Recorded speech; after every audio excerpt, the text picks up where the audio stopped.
이 아이를 부디 잘 부탁하네. 이 아이를 부디 잘 부탁하네. 조선의 성군 세종대왕이 눈을 감으며 남긴 간절한 유언. 그 주인공은 세종이 목숨보다 아꼈던 적장손 훗날의 단종이었습니다. 1441년 축복 속에 태어난 완벽한 왕위 계승자. 하지만 운명은 가혹했습니다. 태어난 지 단 하루 만에 어머니를 잃고 12살엔 아버지마저 세상을 떠나 홀로 남겨졌습니다. 그런 소년의 앞을 가로막은 건 권력의 눈먼 숙부 수양대군이었습니다. 하룻밤 사이에 충신들의 머리 위로 철퇴가 내리쳐졌고 소년을 지키던 울타리는 피비린내 속에 무너져 내렸습니다. 모든 희망이 사라졌다고 생각했을 때 역사는 의외의 인물을 기록합니다. 영월의 이름 없는 관리 엄흥도, 왕의 시신을 거두면 삼족을 멸한다는 서슬퍼런 어명 앞에서도 그는 왜 자신의 가족과 가문의 운명을 걸고 그 위험한 장례식을 자처했을까요? 아무런 힘도 없던 이 촌장은 어떻게 조선 최고의 야심가 세조에 맞서 소년의 마지막을 지켜냈을까요? 영화 왕과 사는 남자는 바로 이 지점, 역사의 공백 속에 숨겨진 뜨거운 의리에 주목합니다. 오늘 영상에선 영화를 보기 전 여러분이 반드시 알아야 할 그날의 실화를 정리해드립니다. 세종이 지키려 했던 손자, 그리고 그 손자를 끝내 지켜낸 이름 없는 백성. 그들의 진짜 이야기를 시작합니다. 이 이야기가 궁금하시다면 영상 끝까지 봐주세요. 구독과 좋아요는 이런 역사 이야기를 계속 만들 수 있는 정말 큰 힘이 됩니다. 1457년 음력 10월 24일 강원도 영월 관풍헌. 해가 서쪽 산마루로 기울던 시각이었습니다. 한양에서 출발한 금부도사 왕방연이 사약을 들고 관풍헌 앞마당에 도착했습니다. 그러나 왕방연은 차마 안으로 들어가지 못했습니다.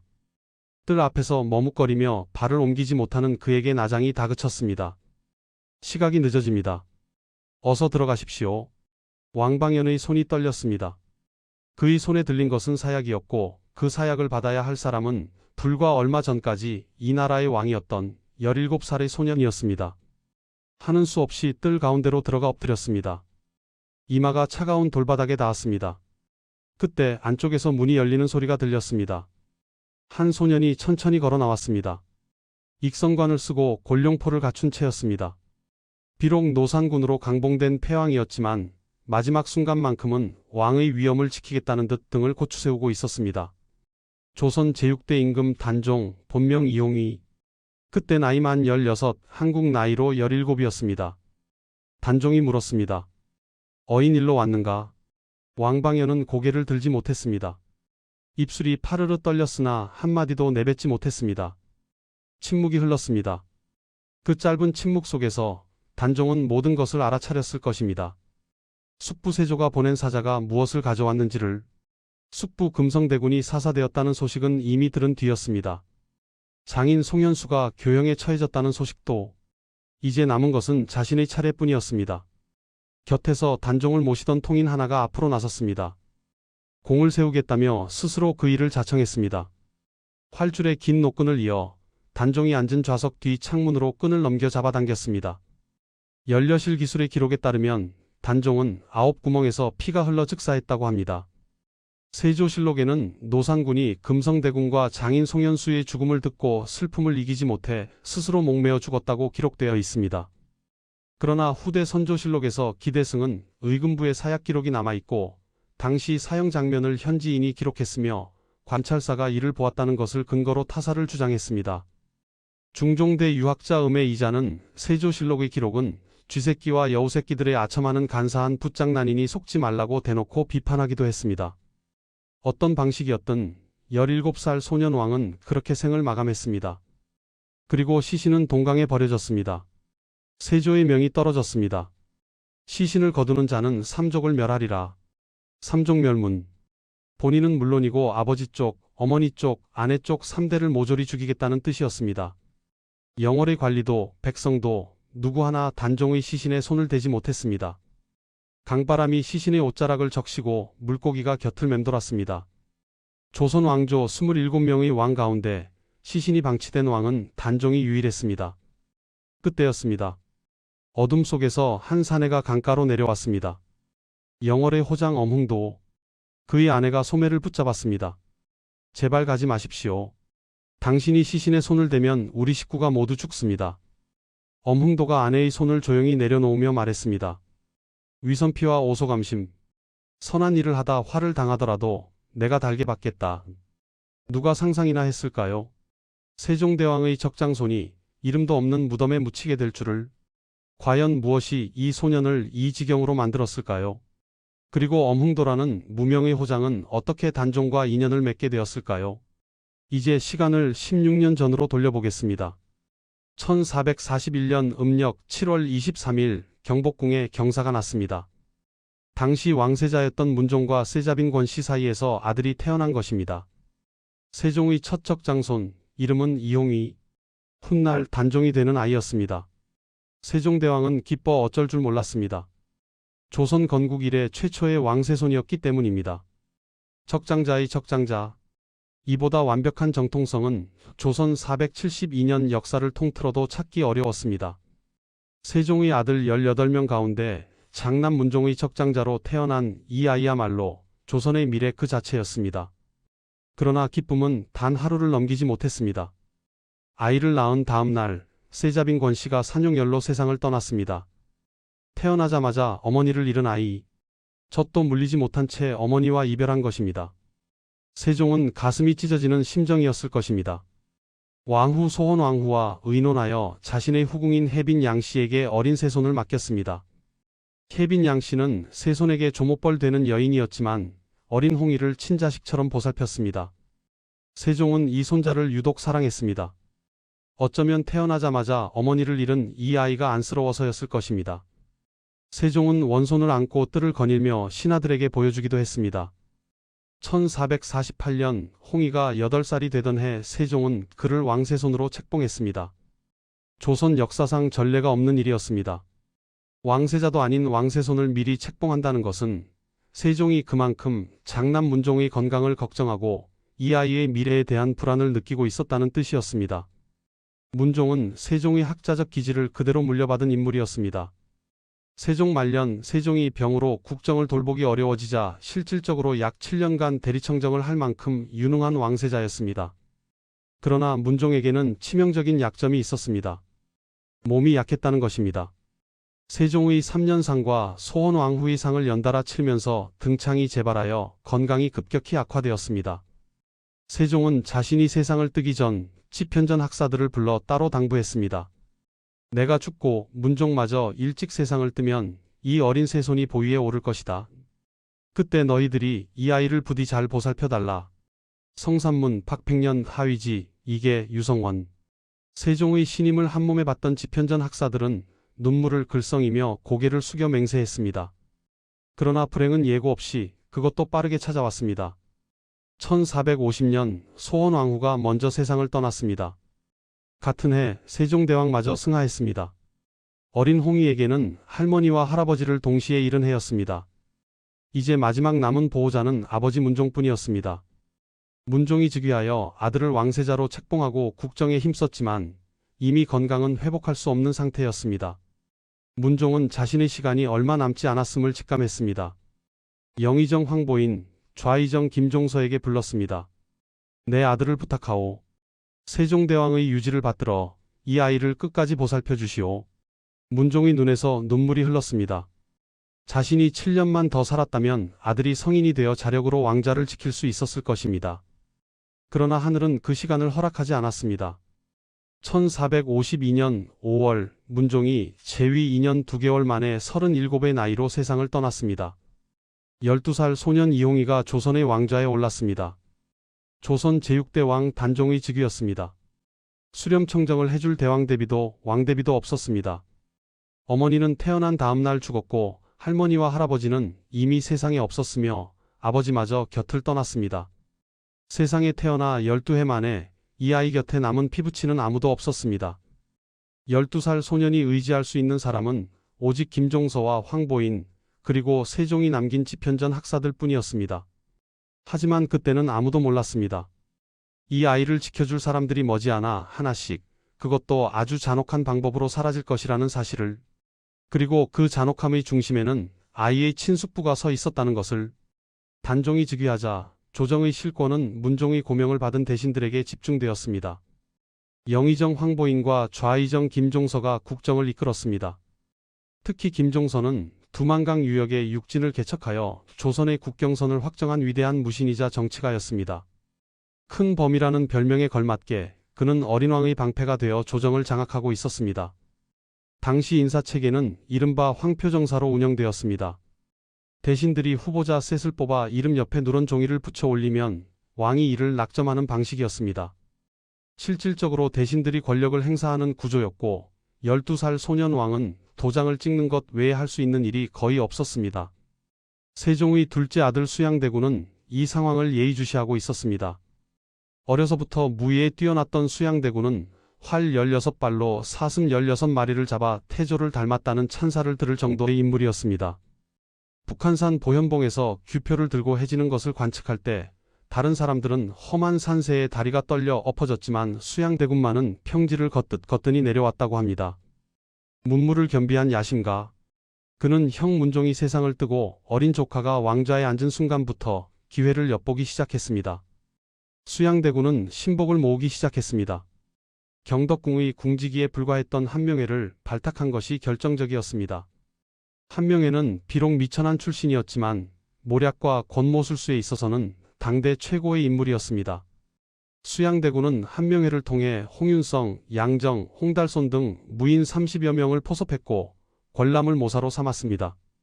1453년 명나라 사행을 다녀오면서 신숙주까지 자기 편으로 끌어들이는 데 성공했습니다. 한명회가 살생부를 작성했습니다. 김종서, 황보인, 조국관, 이양, 안평대군. 죽여야 할 자들의 이름이 빼곡히 적혀 있었습니다. 1453년 음력 10월 10일 밤 수양대군이 마침내 움직였습니다. 갑옷을 속에 입고 종 임어울운을 데리고 돈이문 박 김종서의 집으로 향했습니다. 김종서의 아들 김승규에게 부탁하여 김종서를 집 밖으로 불러냈습니다. 편지 한 통을 건넸습니다. 김종서가 달빛에 편지를 비추어 읽으려는 순간 수양대군이 눈짓했습니다. 임어울운의 철퇴가 김종서의 머리를 내리쳤습니다. 대호, 큰 범이라 불리던 영웅이 한순간에 쓰러졌습니다. 아들 김승규도 뒤따라 칼에 찔려 죽었습니다.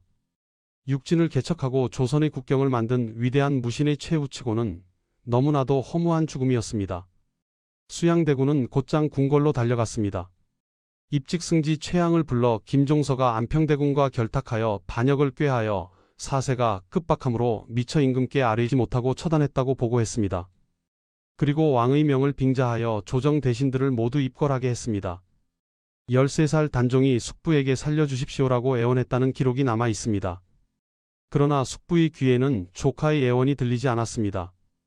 대신들이 궁궐로 들어왔습니다. 수양대군에게 협조적이었던 판중추원사 정인지, 이계전 등은 무사히 살아남았습니다. 그러나 살생부에 이름이 올라간 대신들의 운명은 달랐습니다. 영의정 황보인이 국문을 들어서는 순간 홍윤성의 철퇴가 내리쳤습니다. 병조판서 조국관, 우찬성 이양도 같은 방식으로 살해당했습니다. 윤처공, 이명민, 민신도 사람을 보내 제거했습니다. 정적이었던 동생 안평대군은 강화도로 유배된 뒤 사사되었습니다. 하룻밤 사이에 조선의 조정이 피바다가 되었습니다. 이것이 바로 계유정난입니다. 1453년 계유년에 일어난 이 사건을 수양대군 측은 난을 평정했다는 뜻의 정난이라 불렀습니다. 그러나 후대 역사가들은 이를 찬탈이라 규정했습니다. 사학자 함석헌은 유학을 국시로 한 조선의 정신이 이때 죽었다고 평가하기도 했습니다. 13살 소년 왕의 눈앞에서 아버지가 마지막으로 부탁한 충신들이 하나씩 피를 흘리며 쓰러졌습니다. 울고 싶었을 것입니다. 소리 지르고 싶었을 것입니다. 하지만 소년 왕에게는 울 곳조차 없었습니다. 참고 또 참았습니다. 이를 악물고 참았습니다. 계유정난 이후 수양대군은 영의정부사, 영경연서운관사, 겸판이병 조사까지 겸직하며 정권과 병권을 모두 손에 쥐었습니다. 조선의 실질적인 권력자는 더 이상 왕이 아니라 수양대군이었습니다. 단종은 허수아비나 다름없었습니다. 조정의 모든 결정은 수양대군의 손을 거쳤고 단종은 옥새를 찍는 것 외에는 아무런 힘도 없었습니다. 1455년 윤유월 수양대군의 추종 세력인 정인지, 신숙주, 한명회, 관람, 홍윤성 등이 단종에게 선의를 강요했습니다.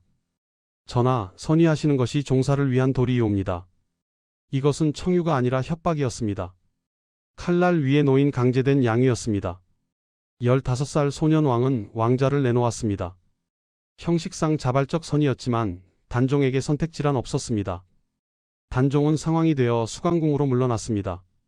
세종대왕이 말년에 거처했던 곳이었습니다.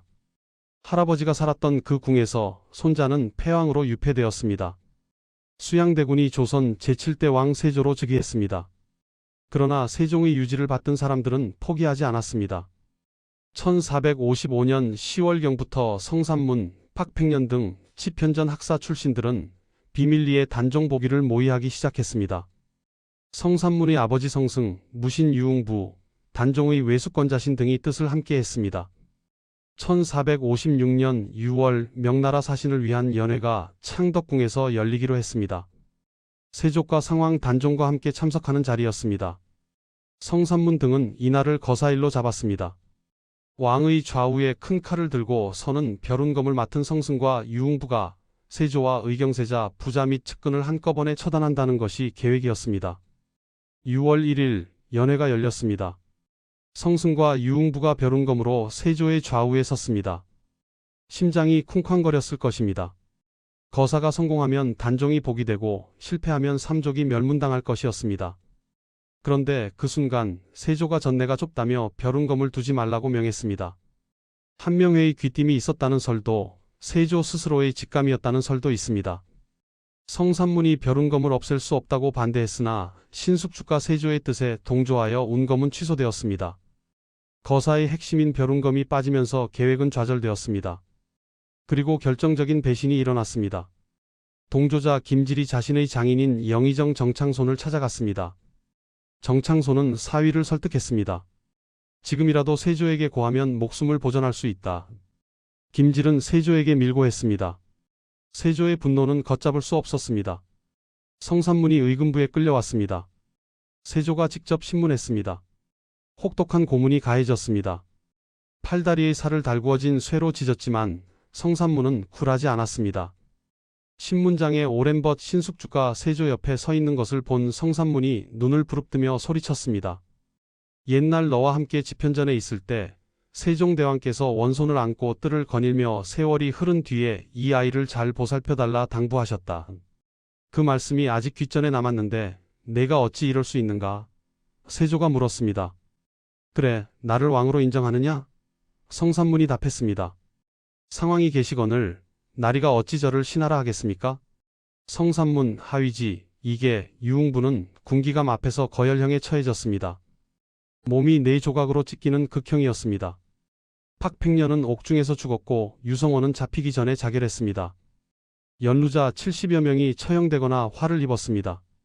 사육신 가문의 여성들은 공신들의 노비로 분배되었습니다. 관련자 500명에서 800명에 이르는 사람들이 목숨을 잃거나 가혹한 형벌을 받았습니다. 세종이 손자를 부탁하며 심어놓은 울타리가 모조리 불타 사라졌습니다. 성삼문이 죽으러 나갈 때 좌우의 옛 동료들을 돌아보며 말했다고 합니다. 너희들은 어진 임금을 도와 태평성대를 이룩하라. 그리고 절명시 한 수를 남겼습니다. 북소리 울려 목숨을 재촉하고 고개 돌리니 해가 저무는구나. 황천길에는 주막도 없다는데 오늘 밤은 네 집에서 묵을 것인가. 그 불길은 마침내 단종에게까지 번졌습니다. 사육신 사건 이후 조정에서는 상왕 단종도 복위 모의에 가담했다는 주장이 나왔습니다. 신문 과정에서 성삼문이 단종이 복위 모의에 관여했음을 밝혔기 때문입니다. 단종의 외할머니 권자신의 모친이 궁중과 연락을 주고받았고 권자신이 창덕궁에 가서 상왕에게 긴 칼을 받아왔다는 증거가 나왔습니다. 대신들은 상왕에게 책임을 물어 지방으로 내쫓자고 건의했습니다. 세조는 처음에는 이를 받아들이지 않았습니다.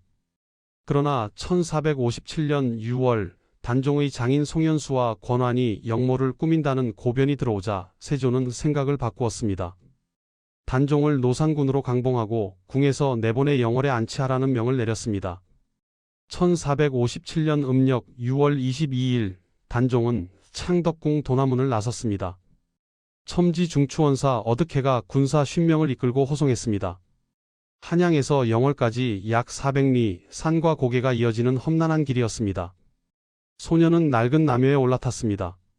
종로를 지나 동대문으로 빠져나가는 길, 백성들이 전별하려 나왔다가 관노에게 봉변을 당하는 모습을 단종은 무기력하게 지켜볼 수밖에 없었습니다. 더욱 가슴 아픈 것은 종묘 앞을 지날 때였습니다. 세조의 명으로 어머니 현덕왕후의 위패가 불태워지고 현덕왕후의 무덤인 소릉이 파헤쳐져 강가로 이장되었다는 사실을 단종은 알고 있었습니다. 살아서는 하루밖에 함께하지 못한 어머니의 영혼마저 모욕당한 것입니다. 유백일 중간 베일치제라는 고개에서 단종은 남여에서 내려 한양 쪽을 바라보며 절을 올렸습니다. 한양에 남겨둔 왕비 정순왕후 송씨를 그리며 이제 겨우 15살에 혼인한 아내와 다시는 만나지 못할 수도 있다는 것을 알면서도 7일간의 고행 끝인 6월 28일 단종은 영월 청령포에 도착했습니다. 청령포는 동북서 3면이 서강으로 둘러싸이고 남쪽은 기암절벽으로 막힌 곳이었습니다. 배를 타지 않으면 드나들 수 없는 그야말로 육지 안의 섬이었습니다. 여름에는 끈적한 습기가, 겨울에는 강가의 냉기가 올라오는 곳. 이 외딴 땅에서 16살 소년의 유배 생활이 시작되었습니다. 단종은 청령포 뒷산에 올라 한양 쪽을 바라보며 돌을 주워 탑을 쌓았습니다. 후세 사람들이 망향탑이라 부르게 된 그 돌탑에는 고향과 아내를 그리는 소년의 간절한 마음이 돌 하나하나에 새겨져 있었습니다. 600년 수령의 관음송 위에 올라앉아 멍하니 시간을 보내기도 했습니다. 이 소나무가 단종의 비참한 모습을 보고 오열하는 소리를 들었다 하여 볼관, 소리 음자를 써서 관음송이라 이름 붙였다고 합니다. 그런데 이 무렵 단종의 운명에 결정적인 한 사람이 나타납니다. 영월의 호장 엄흥도였습니다. 호장이란 고려와 조선시대 향리직의 우두머리로 지방행정실무를 총괄하는 직책이었습니다. 엄흥도는 본관이 영월인 토박이로 판관 엄한저의 장남이었으며 영월 엄씨 시조 엄임의의 12세 손이었습니다. 어느 날 밤이었습니다. 산마루에 있던 엄흥도의 귀에 청령포 쪽에서 들려오는 곡소리가 닿았습니다. 슬프고도 처절한 울음이었습니다. 사육신들을 꿈에서 만난 단종이 잠에서 깨어 슬픔을 감추지 못하고 울음을 터뜨린 것이었습니다. 엄흥도가 아내에게 말했습니다. 슬프구나, 저 곡소리가. 왕이 계신 곳에 무슨 일이 일어난 게냐. 가봐야겠다. 아내가 만류했습니다. 당신은 왕의 녹을 받는 사람이 아니니 가야 할 의리가 없습니다. 괜한 일에 휘말리면 어쩌려 하십니까? 엄흥도가 답했습니다. 의리는 사람이라면 모두 취할 수 있는 것이다. 녹을 받아야만 의리가 생기는 것이 아니오. 엄흥도는 강을 건너 단종을 찾아갔습니다. 단종이 물었습니다. 누구인가? 영월군의 호장 엄흥도입니다. 그대는 무엇 때문에 나에게 왔는가? 곡소리를 듣고 마음이 슬퍼왔습니다. 단종의 눈가가 젖었습니다. 아, 내가 곡한 것은 꿈 때문이다. 꿈에서 육신을 보았다. 그런데 지금 그대를 보니 기이하도다. 마치 사육신을 보는 듯하다. 사람들이 초야에 선인이 많다더니 그대와 같이 충성스러운 사람을 이르는 것이었구나. 앞으로 나오라. 엄흥도는 사양하며 옥깃에 눈물만 적셨습니다. 이로부터 엄흥도는 틈이 날 때마다 단종을 찾아뵙고 밤을 지새웠습니다. 왕의 녹을 먹지 않는 자가 왕의 곁을 지켰습니다. 유배지에서 소년왕의 유일한 위안이 된 것입니다. 1457년 여름 청령포에 큰 홍수가 났습니다. 서강이 범람하여 처소가 물에 잠길 위험에 놓이자 단종은 영월 관하의 객사 동헌인 관풍원으로 거처를 옮겼습니다. 청령포에서 불과 2달 남짓한 시간이었습니다. 관풍원은 영월 읍내에 있었으므로 청령포보다는 나았지만 유배자의 처지가 달라진 것은 아니었습니다. 단종은 매일 관풍원 옆의 2층 누각 자규루에 올랐습니다. 자규는 소쩍 새를 뜻하는 말로 밤마다 피를 토하며 울다가 죽는 새라 여겨졌습니다. 단종은 자신의 처지를 자규에 빗대어 자규사라는 시를 지었습니다. 왕이었으되 왕으로 살지 못한 소년의 피를 토하는 듯한 한탄이었습니다. 달 밝은 밤이면 자규루에 올라 먼 하늘을 바라보았습니다. 한양의 아내는 잘 있을까? 세종대왕이 자신을 안고 뜰을 거닐던 그때로 돌아갈 수만 있다면. 그런 가운데서도 엄흥도는 단종의 곁을 지켰습니다. 한양의 소식을 전해주기도 하고 과일이나 먹을 것을 가져다 바치기도 했습니다. 한성부윤을 지내다 은퇴 후 영월 인근에 살고 있던 추익한이라는 이도 단종에게 머루를 바치며 친구처럼 가까이 했다고 합니다. 유배지에서 소년왕에게 마음을 쏟은 몇 안 되는 사람들이었습니다. 그러나 폭풍이 몰아쳤습니다. 1457년 9월 경상도 순흥에 유배되어 있던 단종의 숙부 금성대군 이유가 순흥부사 이보음 등과 함께 다시 한번 단종 복위를 계획했습니다. 지방민들을 설득하여 군사를 모으는 방식이었습니다. 그러나 안동 관노의 고변으로 사전에 발각되었습니다. 세조의 분노는 극에 달했습니다. 금성대군 이유는 사사되었고 단종의 장인 송현수는 교형에 처해졌습니다. 세조는 마침내 최종 결단을 내렸습니다. 단종도 살려둘 수 없다는 결정이었습니다. 노산군에서 서인으로 한 단계 더 강등시키고 사약을 내렸습니다. 음력 10월 금부도사 왕방연이 사약을 들고 영월에 도착했습니다. 장릉사보에 따르면 10월 24일이었습니다. 왕방연은 관풍원 앞에서 차마 발을 옮기지 못했습니다. 나장이 발을 구르며 재촉했습니다. 시각이 늦어집니다. 왕방연이 하는 수 없이 뜰 가운데 엎드렸습니다. 안에서 문이 열렸습니다. 단종이 걸어 나왔습니다. 익성관을 쓰고 골룡포를 갖추었습니다. 폐위되어 서인으로 강등된 몸이었지만 마지막 순간만큼은 왕의 위엄을 놓지 않았습니다. 어인일로 왔는가? 왕방연은 고개를 들지 못했습니다. 한참이 지나도 입을 열지 못했습니다. 그가 차마 하지 못하는 일을 곁에서 모시던 통인이 자청하여 나섰습니다. 공을 세우겠다는 생각이었는지 아니면 이 고통을 빨리 끝내려 했던 것인지 통인은 활줄의 긴 노끈을 이어서 단종이 앉은 좌석 뒤의 창문으로 그 끈을 잡아당겼습니다. 연려실 기술의 기록에 따르면 단종은 9구멍에서 피가 흘러 즉사했습니다. 통인은 그 즉시 9구멍으로 피를 쏟고 죽었다는 기록도 있습니다. 1457년 음력 10월 24일 만 16살 한국 나이로 17 조선 건국 이래 가장 완벽한 정통성을 가졌던 왕이 숙부의 손에 의해 이름 없는 죄인으로 죽었습니다. 왕방연은 한양으로 돌아가는 길에 청령포 근처 곡탄 언덕에 앉았습니다. 여울물 소리가 울었습니다. 사약을 전한 금부도사조차 울지 않을 수 없었던 죽음. 그는 시조 한 수를 남겼습니다. 천만리 머나먼 길에 고운님 여유 없고 내 마음 둘 데 없어 냇가에 앉았으니 저 물도 내 안 같아서 울어밤길 예놓다. 그러나 단종의 비극은 죽음으로 끝나지 않았습니다. 죽은 뒤에도 왕으로서의 예우를 받지 못하는 더 참혹한 일이 기다리고 있었습니다. 단종이 숨을 거둔 뒤 시신은 동강에 버려졌습니다. 세조의 명이었습니다. 시신을 거두는 자는 삼족을 멸하리라.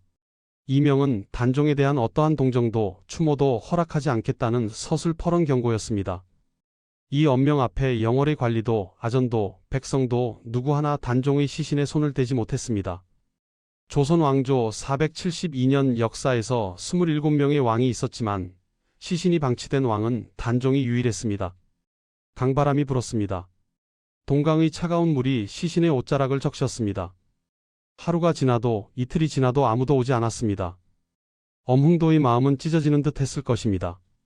자신이 밤마다 찾아가 곡소리를 달래주던 소년왕이 지금 강물 위에 버려져 있었습니다. 꿈에서 사육신을 보았다며 울던 그 소년이 이제 사육신의 곁으로 간 것입니다. 엄흥도는 집을 나서려 했습니다. 아내가 소매를 붙잡았습니다. 제발 가지 마십시오. 당신이 시신에 손을 대면 우리 식구가 모두 죽습니다. 자식들 목숨까지 내놓을 작정이십니까? 왕의 녹을 받은 것도 아닌데 왜 우리가 죽어야 합니까? 엄흥도가 아내의 손을 잡고 말했습니다. 당신 말이 옳소. 나는 왕의 녹을 받은 사람이 아니오.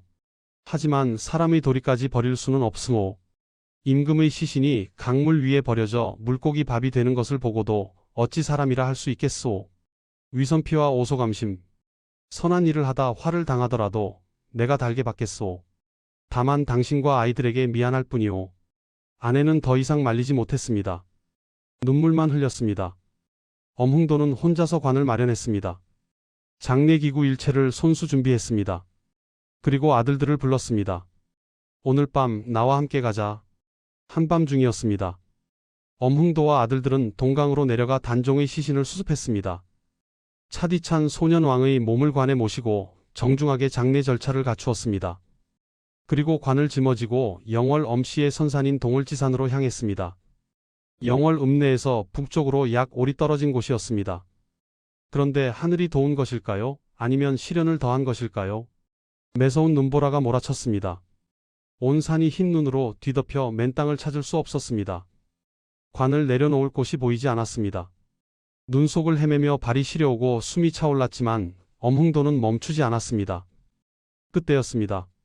산속에 웅크리고 앉아있던 노루 한 마리가 인기척에 놀라 달아났습니다. 엄흥도가 그 자리를 보았습니다. 노루가 앉아있던 곳만 눈이 녹아 맨 땅이 드러나 있었습니다. 체온으로 따뜻해진 그 작은 자리. 엄흥도는 하늘을 올려다보았습니다. 그리고 중얼거렸습니다. 이것이 하늘이 내린 자리로다. 바로 그곳에 조선의 왕이었던 소년의 시신을 묻었습니다. 정식 장례도 비석도 능호도 없는 무명의 무덤이었습니다. 그러나 이 자리는 특별했습니다. 훗날 숙종 때 단종이 복권되어 무덤을 이장하기 위해 조정에서 직관을 파견했을 때 그들은 놀라움을 금치 못했습니다. 급하게 암장한 그 자리가 이미 천하의 명당이었기 때문입니다. 결국 이장하지 않고 묘제만 고쳤습니다. 이곳이 지금의 장릉, 조선 왕릉 가운데 유일하게 수도권 밖에 있는 왕릉입니다. 시신을 안장한 뒤 엄흥도는 결심했습니다. 벼슬을 내려놓았습니다. 가솔들을 이끌고 한밤중에 영월을 떠났습니다. 아무에게도 행선지를 알리지 않았습니다. 관에서 엄흥도 일가의 행방을 수색했습니다. 그러나 영월 마을 사람들은 누구도 관에 고하지 않았습니다. 어린 나이에 죽은 나라님을 동정한 백성들의 침묵이었습니다. 삼종멸문의 어명이 내려졌음에도 동네 이장격인 엄흥도를 고발하는 대신 입을 다문 것입니다.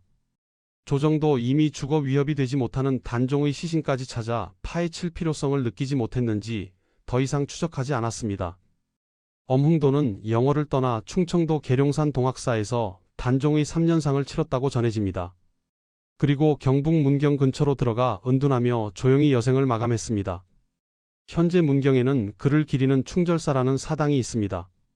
모든 것을 버린 사람이었습니다. 벼슬도, 고향도, 이름도.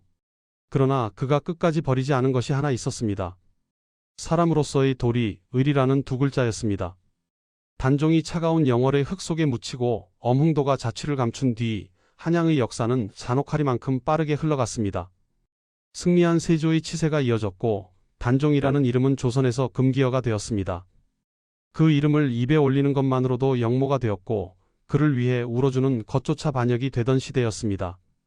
하지만 권력이 칼날로 역사를 도려낼 때 민초들은 그 여백을 전설과 신앙으로 채우기 시작했습니다.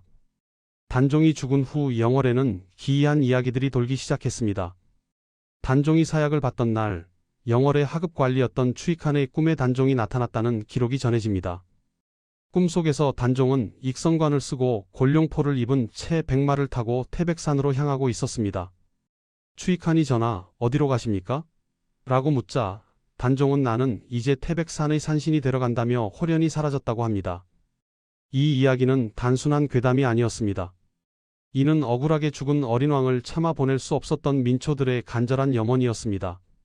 사람들은 단종이 죽은 것이 아니라 우리 곁을 지켜주는 신이 되었다고 믿기 시작했습니다.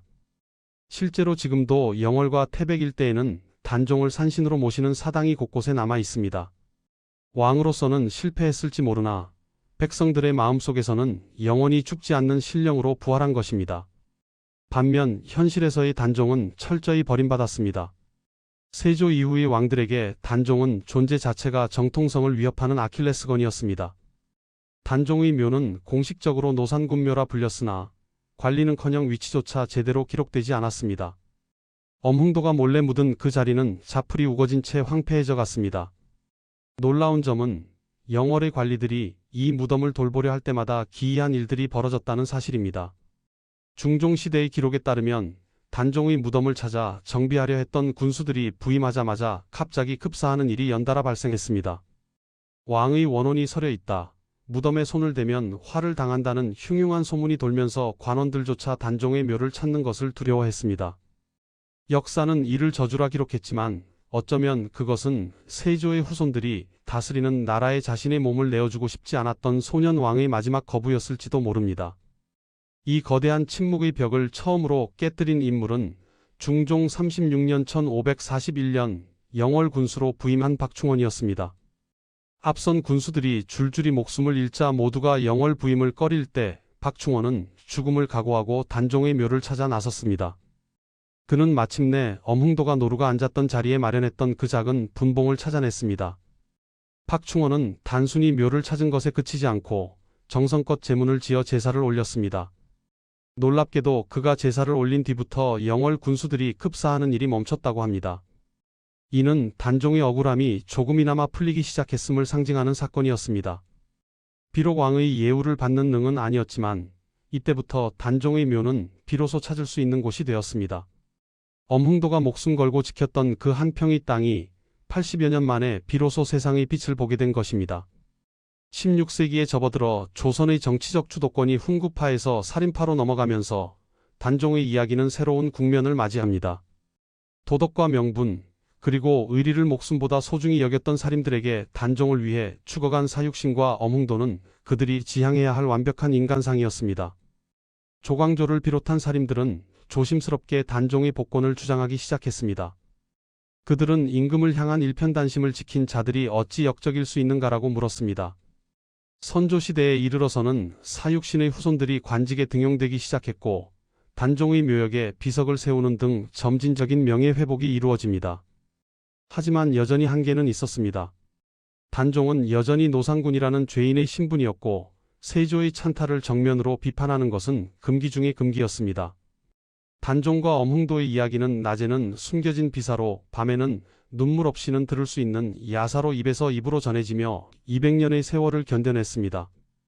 이 긴 시간 동안 엄흥도의 후손들은 어떻게 되었을까요? 엄흥도가 가소를 이끌고 영월을 떠난 뒤 그의 후손들은 신분을 숨긴 채 전국 각지로 흩어졌습니다. 그러나 그들은 가문 대대로 내려오는 비밀스러운 가시를 잊지 않았습니다. 우리는 왕을 지킨 가문이다. 후대 기록에 따르면 엄흥도의 후손 중 일부는 다시 영월 근처로 돌아와 이름 없는 백성으로 살며 장릉 당시 노상군 묘를 남몰래 보살폈다고 합니다. 권력이 허락하지 않은 장례를 치렀던 조상의 뜻을 이어받아 그들은 역사가 허락하지 않은 추모를 이어갔습니다. 241년이라는 시간은 단순히 잊혀진 시간이 아니라 엄흥도라는 한 남자의 의리가 그 후손들과 이름 없는 민초들의 가슴 속에서 거대한 강물처럼 도도하게 흐르며 숙종시대의 대반전을 준비하던 인고의 시간이었습니다. 이제 이 200년의 기다림 끝에 조선 역사상 가장 극적인 명예회복의 순간이 다가오고 있었습니다. 17살 소년왕의 눈물을 닦아줄 숙종의 결단, 그리고 마침내 대왕으로 돌아오는 단종의 모습. 단종이 묻힌 무명의 무덤은 200년이 넘는 세월 동안 공식적으로는 방치되었습니다. 노상군이라는 이름을 입에 올리는 것조차 위험한 시대가 계속되었습니다. 세조의 후손들이 왕통을 이어갔기에 단종의 억울함을 공개적으로 논하는 것은 곧 왕실의 정통성을 부정하는 것과 다름없었습니다. 그러나 민간에서는 달랐습니다. 영월 주민들은 암암리에 그 무덤의 위치를 알고 있었습니다. 인근 백성들 중 그 자리를 밟거나 지나가는 사람은 아무도 없었습니다. 심지어 어린아이들도 그 주변에서 놀 때 그 자리를 향해 돌을 던지지 않았다는 이야기가 전해집니다. 권력이 아무리 역사를 지우려 해도 백성의 기억까지 지울 수는 없었던 것입니다. 단종의 비정순왕후 송씨는 어떻게 되었을까요? 단종이 죽고 난 뒤 정순왕후는 궁에서 쫓겨나 한양 숭인동 청룡사 근처에 초가집을 짓고 살았습니다. 동량으로 끼니를 때우는 날도 있었습니다. 비단 옷을 입던 왕비가 솜니불도 덮지 못하는 세월을 견뎌야 했습니다. 그럼에도 정순왕후는 단종이 죽고도 65년을 더 살아 1521년 중종 16년에 81세로 세상을 떠났습니다. 남편보다 64년을 더 살았습니다. 숨죽여 이름을 지우고 세상에 없는 사람처럼 살면서도 끝까지 절개를 지킨 여인이었습니다. 정미수를 시양자로 삼아 단종에 대한 제사를 이어가게 했고 정미수의 후손들이 대를 이어 제사를 받들었습니다. 세월이 흘러 시대가 바뀌기 시작했습니다. 중종 반정 이후 사림 세력이 정치를 주도하면서 사육신의 절의를 추승해야 한다는 목소리가 나왔습니다. 1511년 중종 6년 그동안 발간이 금지되었던 남효원의 추강집이 세상에 나왔습니다. 사육신의 이야기가 공식적으로 기록된 육신전이 포함된 책이었습니다. 1541년 중종 때 조정에서 노상군의 무덤을 찾으라는 명이 내려졌습니다. 수소문했으나 아무도 정확한 위치를 알지 못해 난감하던 차에 영월군수 박충원이 마침내 그 무덤을 발견하여 묘소를 정비했습니다. 엄흥도가 암장한 지 84년 만의 일이었습니다.